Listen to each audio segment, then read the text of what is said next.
Bienvenido a los videotutoriales de Carriage Commercial Systems para BAST Online. En este video, revisaremos cómo procesar una orden de cuenta nacional para Element Fleet Management.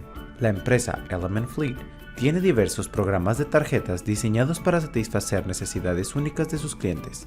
Al procesar un pedido de Element, se debe determinar el número de cuenta nacional que se va a utilizar dependiendo de esto. Además, deberá completar la ventana de requisitos de respuesta según el tipo y el límite de crédito de estos programas de tarjeta. Lo primero que tiene que hacer es clic en el menú Punto de venta de la barra de herramientas vertical. Clic en la pestaña Cuenta nacional del encabezado Recibos de entrega. De la ventana Búsqueda de cliente, haga clic en el botón Agregar cliente. La ventana de contacto del cliente aparecerá. Ingrese el nombre del cliente en el campo Enviar cuenta a. Ingrese el número de cuenta nacional del cliente en el campo US cuenta nacional.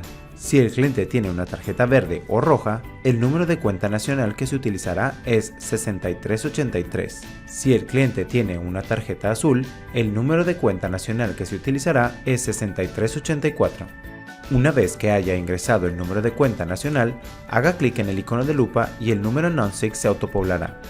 Ingrese la información del cliente y vehículo como dirección de facturación, teléfono o email. Una vez que termine, haga clic en el icono de información del conductor para agregar la información del conductor del vehículo. Agregue el nombre, apellido y teléfono. Puede agregar otra información adicional si así lo desea. Después, haga clic en el botón de guardar.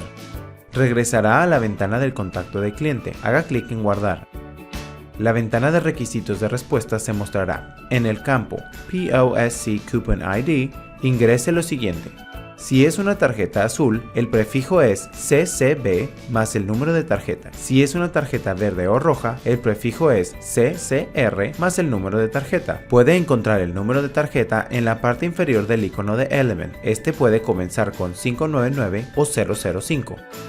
Si el monto de servicio es por debajo del límite de crédito, ingrese la palabra Under tanto en el campo de autorización como en el campo de autorizado por. Si el monto de servicio está por encima del límite de crédito, ingrese lo siguiente. En el campo autorización, ingrese el número de autorización. Este número debe contener 7 dígitos. Pueden ser 2 alfa y 5 numéricos o 5 numéricos y 2 alfa. En el campo autorizado por, siga la fórmula. Inicial del nombre, espacio, apellido. En el campo Autorización SBC, ingrese el monto de cargo por servicio. Este monto debe contener el costo redondeado hacia arriba al dólar siguiente. El número no debe de contener decimales o caracteres especiales. Ingrese los campos restantes con la información proporcionada por el conductor. Después, haga clic en el icono de validar. Puede continuar procesando la orden de trabajo, pero la ventana de respuesta de requisitos deberá ser completada antes de terminar la orden. Clic en el icono de guardar. La ventana se cerrará y la ventana de orden de trabajo se mostrará. Si requiere asistencia adicional con la validación de los requisitos de respuesta, contacte al equipo de TireHQ. Gracias por vernos.